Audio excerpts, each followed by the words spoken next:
Buenos días, mi nombre es Elena Rubio, estudiante del máster en profesorado en la Universidad Europea.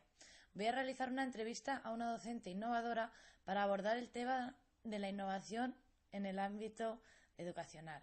Nuestra invitada es Ángela Pesquera, actualmente profesora en el Colegio Arco de la Sierra en Madrid. Por favor, Ángela, ¿podrías hacernos una breve presentación y explicarnos un poco de tu trayectoria en el mundo de la enseñanza? Hola, buenos días, Elena. Bueno, yo hice Magisterio de Educación Especial y gracias a que soy interina he trabajado en muchos centros y lo bueno es que he podido tener la experiencia de trabajar en diferentes campos dentro de mi especialidad, en centros ordinarios, específicos, en institutos, en aulas de enlace. Gracias a todas estas experiencias he aprendido de todos mis alumnos y he realizado diferentes técnicas y bueno, gracias a eso voy siendo cada día mejor profesora. En primer lugar, me gustaría agradecerte tu participación y tu tiempo. ¿Podrías indicarme qué es para ti innovación educativa? Bueno, para mí la innovación educativa es un conjunto de técnicas que se basan en el ensayo. También hay que tener en cuenta que pueden dar lugar a error. Es decir, el innovar es el ir probando distintas técnicas hasta encontrar la adecuada para cada alumno, ya que un alumno puede tener un ritmo de aprendizaje, pero el compañero de al lado puede tener otro totalmente diferente. Cada uno tenemos nuestras particularidades y unas evoluciones diferentes. Lo que puede funcionar para un alumno no tiene por qué funcionar para otro. Estas técnicas tienen como objetivo el motivar al alumnado. Por ejemplo, el uso de la pizarra digital ahora está muy implicada dentro de la enseñanza, pero para eso hubo una innovación. Ahora se está probando con la neurociencia, pero con el tiempo se irá viendo si en un futuro se generaliza o no. Muchas gracias. Estoy de acuerdo contigo en la manera de ver la innovación educativa. ¿Te consideras una profesora innovadora y por qué? Bueno, al ser PT más me vale ser innovadora, porque si no, mal lo llevo. Al trabajar, por ejemplo, necesito ser innovadora todo el tiempo. Para trabajar la ortografía, por ejemplo, lo que busco es que se visualice la palabra, se interiorice a través de la memoria visual. Por eso no me funciona el que el alumno copie 20 veces la misma palabra, sino el que la escriba, por ejemplo, en mayúsculas con diferentes colores y te vaya diciendo, por ejemplo, vaso, pues la V de color de rosa, la A de azul, la S de morado, que la deletrean de izquierda a derecha, de derecha a izquierda, que la dibujen en el aire, etcétera. En matemáticas, para hacer la suma, es mejor hacer, por ejemplo, las sumas de manera manipulativa, a través del numerator, o con palillos, o con regletas, etcétera. Justamente quería preguntarte de ejemplos de prácticas innovadoras que hayas realizado en clase y que te hayan dado buen resultado. Bueno, por ejemplo, he realizado varios talleres de habilidades sociales que siempre me han funcionado muy bien. En mi campo hay niños que no están bien integrados dentro del aula y bueno, para ello debo trabajar dentro con todo el grupo. Técnicas de habilidades sociales. Siempre se producen además conflictos en las aulas y es importante resolverlos. Otro ejemplo que se me ocurre es un grupo que tuve en un instituto. Era un grupo de 5 chicos con hiperactividad, sin medicar, y eran muy movidos. Se llegaban hasta subir a la mesa, se peleaban, eran tremendos. Antes de comenzar las clases hacíamos ejercicio, íbamos al patio y bueno, se movían un poco y cada 45 minutos más o menos hacíamos una actividad que fuera atrayente para ellos. Y además así trabajaba también mis campos, como son la atención o la memoria, etcétera. Y también cada hora hacíamos relajación. Me interesa mucho este tema de la relajación que nos explicas. ¿Me podrías decir en qué consistía exactamente las actividades de relajación que hacíais con adolescentes con problemas de hiperactividad? No siempre utilizaba la misma técnica, lo único común era bajar las persianas para favorecer este aspecto. A veces lo que hacía era poner música relajante y, y les verbalizaba una historia para que para que se fueran relajando. Otra técnica es la de hacer contracción y relajación. Vas contrayendo, por ejemplo, un brazo, lo relajas, contraes el otro brazo, lo relajas, vas contrayendo los miembros superiores y así hasta ir contrayendo y relajando todo el cuerpo, de tal manera que al final te terminas relajando. Otra de las técnicas que utilizaba era la respiración.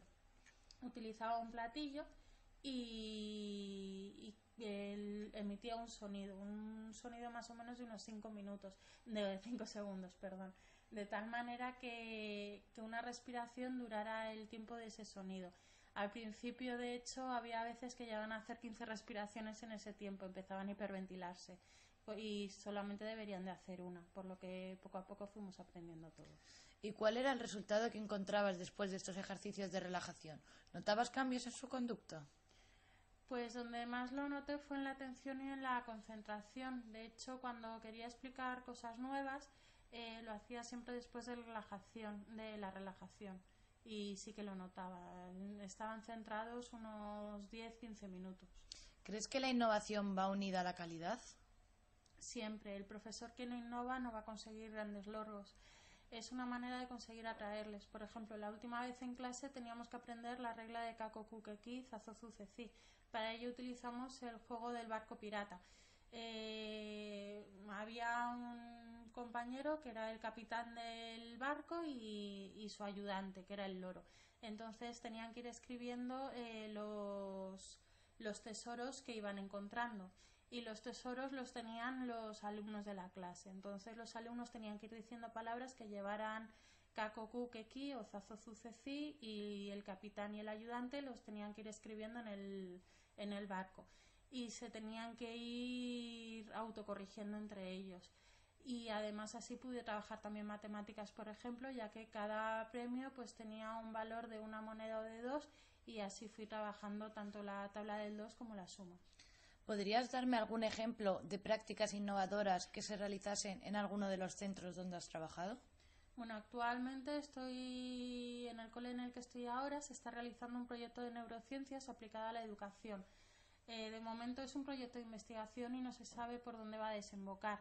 Están trabajando neurólogos, orientadores, el profesorado, las familias y los alumnos. Bueno, nosotros tenemos 2 hemisferios y desde pequeños hemos trabajado uno de ellos, pero nos olvidamos del otro, en donde se encuentra lo que es la atención, las emociones, la memoria, la creatividad. Este proyecto se basa en realizar distintas técnicas para estimular y potenciar los 2 hemisferios. A lo largo del día tenemos 6 sesiones y entre sesión y sesión tienen que hacer una actividad distinta de atención, de hidratación, de memoria, equilibrio, etcétera, de tal manera que duren en el conjunto unos 5 minutos, tampoco se pierde mucho tiempo y es una actividad de repetición y la verdad es que llevamos aplicándolo este primer trimestre, pero se está notando ya en los alumnos. ¿Podrías indicarme de los centros en los que has trabajado cuál consideras más innovador? Bueno, en el que estoy actualmente es bastante innovador. Otro colegio que también me gustó mucho fue uno en el que estuve el año pasado, en Leganés, el colegio Gerardo Diego, que era muy innovador. Tenía un taller de periódico, otro de radio, la actividad de biblioteca era una asignatura aparte en la que se realizaban proyectos muy bonitos, como cuentacuentos, por ejemplo. Los alumnos de cuarto, quinto y sexto realizaban cuentacuentos a los alumnos de infantil. También había un huerto. Se trabajaba mucho por proyectos. De hecho, el primer ciclo trabajaba por proyectos, no utilizaban libros. Y en el tercer ciclo, en el área de conocimiento del medio, también se trabajaba por proyectos. ¿Cuáles son las dificultades y necesidades que puedes encontrar en las prácticas innovadoras? Bueno, dificultades como tal, como ya he dicho anteriormente, es el que las técnicas innovadoras pueden dar lugar a error. No sabemos de antemano cuál va a ser la mejor técnica ni el resultado de lo que estamos aplicando. De hecho, hay que probar y muchas veces pues son ellos mismos, los propios alumnos, los que te van diciendo. ¿Cuál es la actitud que tienen los alumnos ante estas técnicas? ¿Presentan resistencia al cambio? Los alumnos sí lo lo que hacemos es trabajar con ellos siempre libro, ir realizando siempre lo mismo. Lo que consigues es que se aburran y que no quieran aprender, no consigues motivarles. Si por el contrario innovas y realizas diferentes actividades, juegos, utilizas la pizarra digital, los vas a tener mucho más enganchados. Sin embargo, pues los alumnos, por ejemplo, que tienen necesidades educativas especiales, como son los que tienen hiperactividades, es muy importante la innovación y de hecho hay que utilizar técnicas innovadoras con ellos, pero siempre hay que anticiparles en todo momento lo que se va a hacer de antemano y siempre que sepan las consecuencias que puede haber o no, positivas y negativas, ya que si no se hace, pues es probable que la actividad la acaben desbaratando y en fin, que no salga bien. Los niños con autismo, por ejemplo, también son niños que necesitan una serie de rutinas a lo largo del día. Yo trabajé, por ejemplo, en un cole de educación especial que utilizaba mucho la pizarra digital, pero a través de una rutina. Primero hacíamos la asamblea, después trabajo en mesa, después la pizarra digital. Siempre que se iba a producir una variación, se iba a realizar algo innovador, tenía que anticiparlo por lo menos 2 semanas antes e ir diciéndoselo todos los días. ¿Qué piensas de la falta de recursos como posible resistencia a la innovación? Pues sin recursos no podemos avanzar en la educación. Si no contamos, actualmente se está recortando muchísimo en recursos humanos. Si siguen cortando de esta manera, pues cada vez va a ir en decremento la educación. Por ejemplo, en uno de los institutos en los que estuve, el equipo de orientación era un equipo muy amplio antiguamente. Contaban con 2 PTs, una maestra de audición y lenguaje, la orientadora, el profesor de compensación educativa, y cuando yo llegué solamente había un profesor de PT y no había maestra de audición y lenguaje y era la orientadora quien realizaba la función de la L, con lo cual las funciones del propio orientador quedaron menguadas y no se llegaba a realizar bien el trabajo con los alumnos.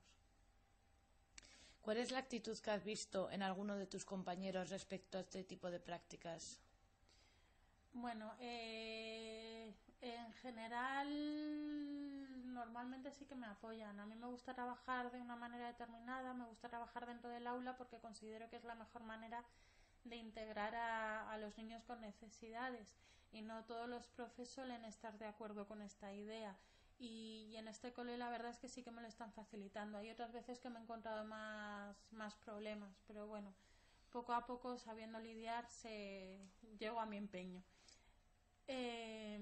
Y bueno, hay en ocasiones que también he encontrado dificultades. Por ejemplo, en un instituto pues se desentendían de los niños con necesidades porque decía que no eran suyos, era el tutor y no ejercía como tutor ni como tal.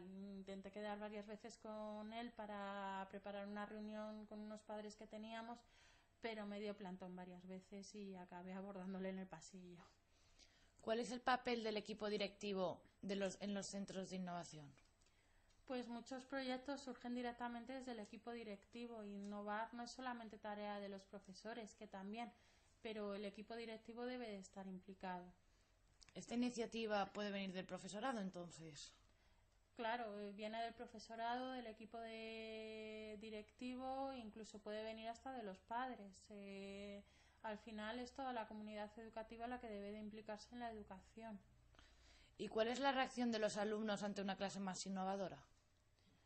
Pues los alumnos se involucran mucho más. Como ya he dicho anteriormente, en el ejemplo del juego del pirata, con Kako Kukeki, bueno, si yo les pido que escriban las palabras directamente, en vez de jugar primero con ellos, no asimilan bien las reglas. Sin embargo, después del juego, pues ya aprendieron a escribir perfectamente. De hecho, no tienen errores ahora en este campo. Muchas gracias, Ángela. Para concluir, creo que ha quedado claro lo importante que es innovar en el proceso educativo, ya que va ligado a la motivación de los alumnos. Gracias a este tipo de prácticas se hace más atractivo el aprendizaje y muchas veces al aprender practicando y descubriendo conceptos se retiene más fácilmente. Si bien es cierto que nos podemos encontrar con algunas dificultades, al final, si se quiere innovar, se puede innovar.